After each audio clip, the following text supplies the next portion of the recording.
నారాయణపేట కొడంగల్ ఎత్తిపోతల పథకానికి మరో ముందడుగు పడింది. ప్రాజెక్టుకు సంబంధించి ప్రజాభిప్రాయ సేకరణ ప్రకటనను ప్రభుత్వం జారీ చేసింది. ప్రజాభిప్రాయ సేకరణ పూర్తయిన తర్వాత పర్యావరణ అనుమతుల కోసం కేంద్ర పర్యావరణ మంత్రిత్వ శాఖకు రాష్ట్రం నివేదిక సమర్పించనుంది. జనవరి నాటికి పర్యావరణ అనుమతులు పొందేలా ప్రణాళిక రచించారు.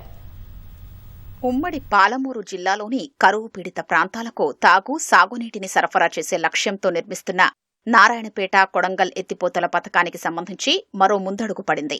జనవరి నాటికి పర్యావరణ అనుమతులు పొందే దిశగా ప్రజాభిప్రాయ సేకరణ నిర్వహించేందుకు ప్రభుత్వం తాజాగా ప్రకటన జారీ చేసింది. జూరాల జలాశయం వెనుక జలాల్ని 3 దశల్లో ఎత్తిపోసి నారాయణపేట, వికారాబాద్ జిల్లాల్లోని మక్తల్, నారాయణపేటతో పాటు కొడంగల్ నియోజకవర్గ పరిధిలో 1,00,000 ఎకరాలకు సాగునీరు, 7 మండలాల్లోని 91 గ్రామాలకు తాగునీరు అందించాలనేది ఈ ఎత్తిపోతల పథకం ప్రధాన ఉద్దేశ్యం.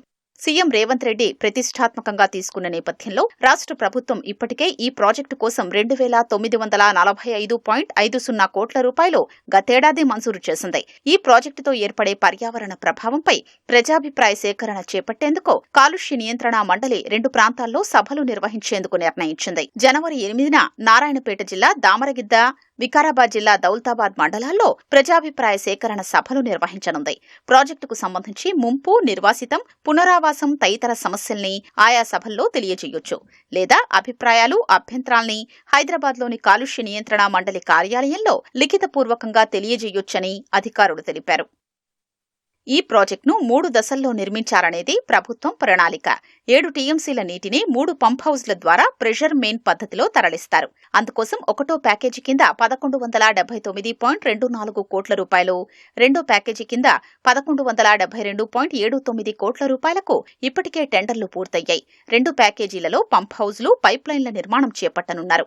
అందుకోసం మక్తల్ మండలంలో 155.38 ఎకరాలు, ఊట్కూరులో 235, నారాయణపేట 94.14, దామరగిద్ద మండలంలో 75.16 ఎకరాలు సేకరించనున్నారు. అందులో 17.17 ఎకరాలు ప్రభుత్వ భూములు. భూసేకరణ పూర్తవగానే ప్రధాన కాలువలు, డిస్ట్రిబ్యూటరీలు, చెరువుల నీటి నిల్వ సామర్థ్యం పెంపునకు సంబంధించిన పనులు ప్రారంభిస్తారు. అందుకోసం దాదాపు 2,000 ఎకరాల వరకు భూములు సేకరించాల్సి ఉంటుందని అంచనా. ప్రజాభిప్రాయ సేకరణ పూర్తయిన తర్వాత పర్యావరణ అనుమతుల కోసం కేంద్ర పర్యావరణ మంత్రిత్వ శాఖకు రాష్ట్రం నివేదిక సమర్పించనుంది. జనవరి నెలాఖరు నాటికి పర్యావరణ అనుమతులు జారీ అయ్యే అవకాశముందని నీటిపారుదల వర్గాలు పేర్కొంటున్నాయి.